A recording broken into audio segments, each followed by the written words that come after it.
hari ini saya diminta Abah untuk memberikan tausiah, tapi rasanya ilmu saya tidak nyampe menyampaikan tausiah. Tausiah itu ilmunya harus benar-benar mumpuni, dan itu hanya bisa disampaikan oleh orang-orang yang memang benar-benar menguasai ilmu agama. Di sini mungkin saya lebih sharing pengalaman spiritual, mungkin ya, pengalaman pribadi untuk menjadi lebih baik lagi, menjadi hamba Allah yang lebih baik lagi, memperbaiki diri, introspeksi diri. Hari ini saya akan menyampaikan berdasarkan pengalaman pribadi saya. Mungkin judulnya lebih ke sabar dan ikhlas. Sabar dan ikhlas, dua kata yang sangat mudah kita ucapkan, tapi untuk melaksanakan itu sangat berat dan sulit sekali. Bahkan kita belajar sabar dan ikhlas itu seumur hidup. Kita sebagai manusia gampang ya kalau misalnya ketika kita melihat teman kita tertimpa musibah atau sedang diuji, sedang dicoba, kita paling bilang sing sabar, sing ikhlas. Tapi ketika kita sendiri mengalami ujian dan cobaan itu, ketika ada orang yang mengatakan sing sabar, sing ikhlas, orang maling ambek tah. Ambek ngewek. Ambek. Sabar-sabar, siapa tenggalaman, aing tenggalaman kan gitu ya. Itu yang saya alami beberapa tahun belakangan ini. Dimulai ujian pertama itu dimulai ketika saya kehilangan ibu saya. Setelah setahun kehilangan ibu saya, kemudian menyusul ayah saya. Dan ujian terberat itu ketika ayah saya meninggal. Itu ujian dimulai, cobaannya juga luar biasa. Selama ini kan ketika ada orang tua, apapun masalah yang kita hadapi, kita bisa bercerita ataupun meminta solusi ke orang tua kita. Tapi ketika orang tua kita tidak ada, kepada siapa kita menceritakan masalah kita? Selain tentunya dengan pasangan kita. Itu yang saya alami.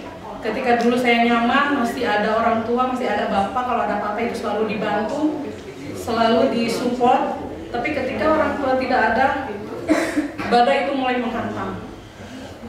Mulai dari keluarga sendiri, kemudian orang-orang yang dulu begitu peduli dengan keluarga kita, tiba-tiba ketika orang yang mereka hormatinya tidak ada, mereka menjauh. Sedangkan kita waktu itu sedang sangat-sangat terpuruk. Terus terang saya sempat mengalami depresi, tidak tidur selama 2 minggu berturut-turut. Saya alhamdulillah bisa menutupi semua itu, dan tidak semua orang mengetahui apa yang terjadi dalam hidup saya ketika badai itu datang, ketika ujian itu datang, ketika cobaan itu diberikan Allah kepada saya. Setiap yang datang selalu mengatakan sing sabar, sing ikhlas. Itu sudah takdir dari Sang Pencipta. Tapi ketika kita mendengar kata itu dan kita sedang diuji, nu aya malik ambek. Coba kamu di posisi saya, ya kan? Apa yang akan kamu lakukan ketika mendengar kata sabar? Selama 2 minggu saya istilahnya mengalami depresi, sampai dibantu oleh teman-teman yang kebetulan dia seorang psikolog. Dia selalu support, karena dia bukan teman dekat saya, bukan sahabat saya istilahnya gitu kan. Tapi dia tahu kondisi saya, ini memberikan tamparan seperti ini. Apakah dengan menangisi keadaan, terus keadaan itu akan berubah? Apakah dengan mengurung diri, dengan bersedih, semua orang akan berbalik menjadi baik sama kamu, gitu kan? Terus dia mensupport dengan kata-kata yang mungkin orang lain mendengarnya akan terasa sangat sakit hati. Dan itu yang saya alami. Kemudian dia bilang ini, coba kamu buka surat Asy-Syura ayat 30. Saya buka surat Asy-Syura 30. Di situ artinya, dan musibah apapun yang menimpa kamu adalah karena perbuatan tanganmu sendiri, dan Allah memaafkan banyak dari kesalahan-kesalahanmu. Dan kamu tidak dapat melepaskan diri dari siksaan Allah di bumi, dan kamu tidak memperoleh pelindung atau penolong selain Allah. Jadi, coba kamu renungkan. Setiap musibah yang menimpa kamu itu berarti akibat dari perbuatan kamu sendiri. Dan kamu tidak bisa meminta pertolongan pada orang lain selain pada Allah. Itu yang teman saya bilang. Dari situ saya berusaha meresapi, introspeksi, menilai diri saya sendiri. Dan alhamdulillah sedikit-sedikit masalah itu mulai selesai. Dan terakhir tahun 2020 kemarin hantaman badai itu datang lagi setelah masalah yang pertama selesai. Saya kembali teringat dengan perkataan teman saya. Kenapa saya mendapat lagi cobaan seperti ini? Berarti kamu terlena dengan masalah yang kemarin. Selesai, terus ibadah kamu kembali menjadi turun. Dari situ saya bertekad lagi merubah diri saya untuk lebih sabar lagi, lebih ikhlas lagi menghadapi apapun masalah yang mendera ataupun menguji saya. Ketika kita dihujat atau diomongin ini itu, teman saya selalu bilang, yang tahu kehidupan kamu adalah diri kamu sendiri. Orang lain hanya melihat dan menonton dari luar. Selesaikan masalahnya satu persatu.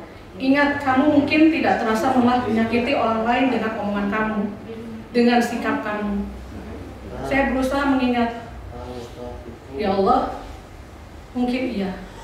Dulu ketika saya melihat teman saya tertimpa masalah seperti yang saya alami sekarang, dengan entengnya, saya selalu mengatakan, nah, bukan masalah itu, pada hidup kamu sudah enak gini kan.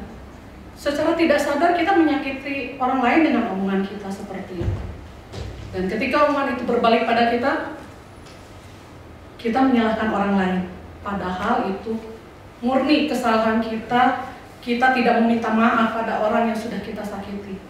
Dari situ saya pelan-pelan berusaha merubah diri. Walaupun mungkin tidak sempurna, tapi saya berusaha belajar untuk lebih baik lagi. Ketika ibadah saya sudah mulai menurun, saya tampar diri saya sendiri dengan perkataan, kamu ingin dicoba lagi dengan musibah yang sama. Selalu seperti itu. Dan alhamdulillah, walaupun masalah yang sekarang belum tuntas 100%, tapi dengan cara sabar dan ikhlas yang saya jalani itu, masalah terurai satu persatu dan selalu Allah masih jalan yang sama sekali kita tidak duga-duga.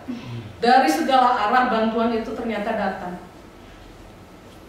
Teman saya selalu mengatakan, istighfar minimal 100 kali sehari Deta coba usahakan. Setelah istighfar, kamu introspeksi diri, mohon ampun. Kalaupun misalnya orang yang pernah kamu sakiti masih ada, cepat kamu minta maaf. Kalaupun misalnya tidak ada orangnya, kamu mohon ampunan kepada Allah. Dari situ saya mulai lagi. Dulu sempat rajin duha, tahajud. Ketika masalah sudah selesai lupa, kita tinggalkan, cuek lagi gitu kan. Kita kembali ke kehidupan hedonis kita, ya kan. Biasa. Nah itu kan selalu sifat naluri manusia ya, seperti itu mungkin ya. Ketika masalah sudah selesai, udah alhamdulillah selesai gitu kan, cukup.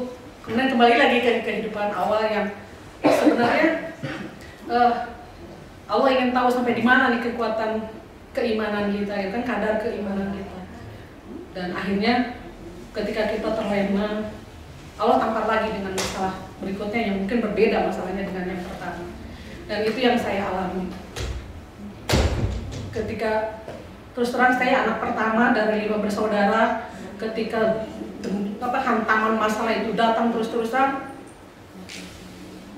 pundak saya nggak kuat. Saya juga manusia, punya kelemahan, selalu seperti itu.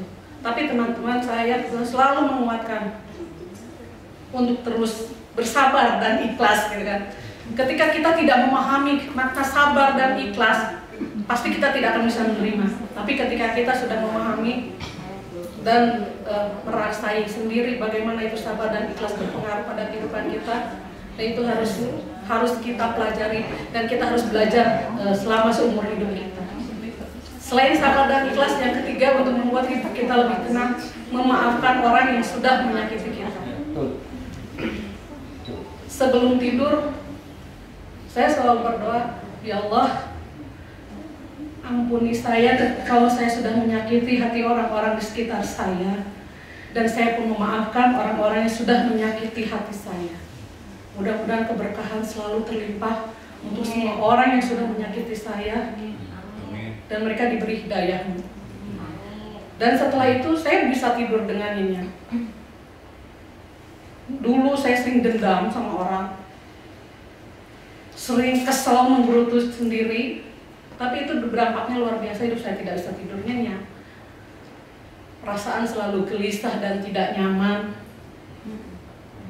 Setelah itu saya berusaha sabar, ikhlas, kemudian memaafkan orang-orang di sekeliling saya, tidak menyalahkan keadaan kepada siapapun. Saya menyalahkan diri saya sendiri, itu akibat dari perbuatan saya di masa lalu ataupun masa sekarang, baik yang terasa ataupun tidak terasa, yang disengaja ataupun tidak disengaja. Saya telah menyakiti orang-orang di sekeliling saya, selalu seperti itu. Dan alhamdulillah, walaupun saya belum lebih baik dari Rita yang dulu gitu kan, tapi saya berusaha menjadi pribadi yang lebih baik, berusaha untuk selalu sabar, selalu ikhlas, dan selalu memaafkan orang, walaupun kadang-kadang dan hati mangre gitu ya, begulunu gitu kan.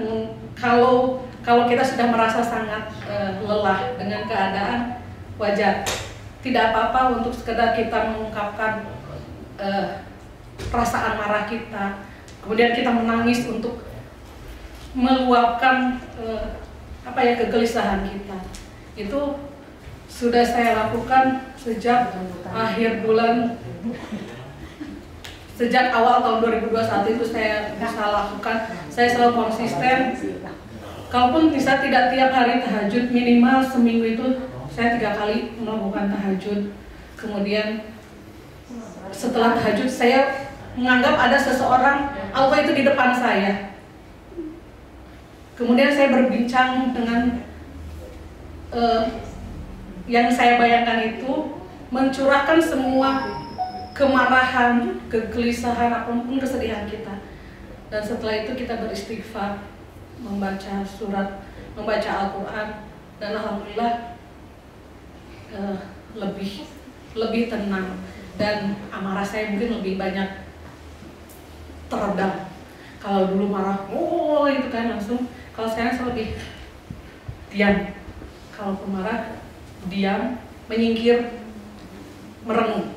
Itu. Bijak. Acan, soal bijak mah acan.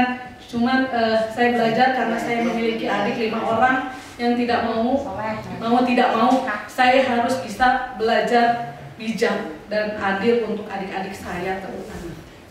Itu ya.